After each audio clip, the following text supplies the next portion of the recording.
What if I told you that feeling like an imposter is actually the ultimate scientific proof that your brain is upgrading? The brain upgrade. What if I told you that feeling like an imposter is actually the ultimate scientific proof that your brain is upgrading? Welcome to the space where we decode the mind. We have all been there, sitting in an important meeting, staring at a blank document, or stepping onto a stage when suddenly that nagging voice whispers, "You do not belong here." Soon, they will all find out you are a fraud.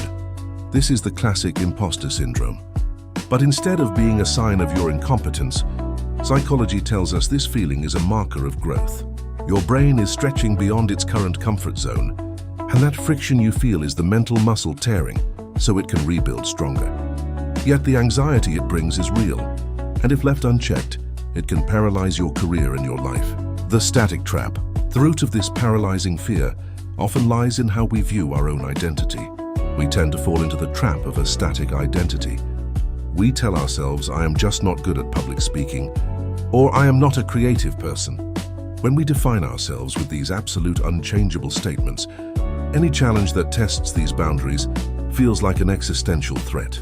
A failure isn't just a misstep, it is confirmation of our deepest insecurities. We become terrified of judgment because we believe our current abilities represent our permanent maximum potential. This fixed mindset locks us in a psychological prison where we are constantly defending our fragile ego rather than expanding our true capabilities. The power of yet. But there is a remarkably simple 30-second psychological hack that can dismantle this static trap. It is called the not yet rule. Coined by pioneering psychologists studying human motivation, this rule shifts your identity from static to dynamic. The next time you catch yourself saying, "I don't know how to lead this project," or "I am not qualified for this promotion," you simply add one three-letter word to the end of your sentence. Yet. I don't know how to lead this project yet. I am not qualified for this promotion yet. That single word acts as a bridge. It acknowledges your current reality without closing the door on your future potential. It gives you permission to be a masterpiece and a work in progress simultaneously, rewiring the brain. When you use the word yet, you aren't just playing a semantic game. You are fundamentally rewiring your brain. Neuroscience shows that shifting from a fixed phrase to a growth-oriented phrase alters how your brain processes failure and learning, instead of triggering the amygdala's fight or flight response, which causes that intense career anxiety. The word yet engages the prefrontal cortex. It signals to your nervous system that a problem is a puzzle to be solved over time, not a final verdict on your self-worth. You begin to process challenges logically rather than emotionally. The fear of judgment dissipates because you accept that you are learning. You are no longer an imposter. You are simply a student on a grand journey. The 30-second hack. How do we practically apply this to hack our confidence in just 30 seconds? Imagine you are about to step into a room full of senior executives. The imposter syndrome hits hard. Your heart races. In that exact moment, take a deep breath and spend 30 seconds consciously restructuring your internal monologue. Catch the negative statement, "I do not have the experience they have." Now, apply the rule. I do not have the experience they haven't yet, but I'm here to observe, learn and contribute what I do know. Instantly, the heavy pressure is lifted. You don't have to be perfect right now. You just have to be present and willing to grow. This radically reduces the paralyzing fear of being exposed.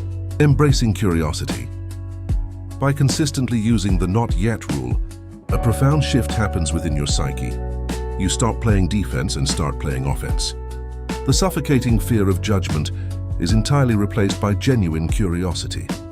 When an expert criticizes your work, your old static identity would normally feel personally attacked.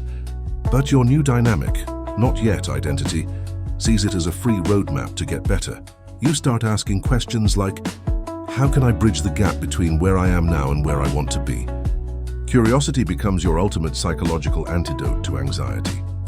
You realize that the most successful people in the world aren't those who know everything. They are the ones who are most comfortable with what they don't know. Yet, the compounding growth. Over time, this 30-second habit creates a massive compounding. effect on your career trajectory. The individuals who rise to the very top of their fields are those who can sustain the longest periods of being uncomfortable. While they learn, they endure the awkward beginner phase of new skills over and over again without breaking down. The not yet rule grants you the psychological safety to always be a beginner. It allows you to boldly raise your hand for challenging projects you aren't completely ready for, knowing with absolute certainty that you will figure it out along the way. Your confidence is no longer based on a flawless track record, but on your proven ability to learn and adapt. The dynamic you. Feeling like an imposter does not mean you are a fraud. It means you are standing bravely on the frontier of your own potential. You are positioned exactly where growth happens. So the next time that familiar wave of anxiety washes over you, do not fight it, and certainly do not believe its lies. Pause for just 30 seconds. Acknowledge exactly where you are falling short, and boldly attach the word "yet" to the end of your fear. You are not a static being. You are a dynamic force of continuous evolution. You might not have mastered everything today, but you will. Welcome to your new upgraded mind. Keep growing, keep learning, and always remember the profound power of yet. The inspirations are yours. Subscribe, like, and watch all the video in this channel.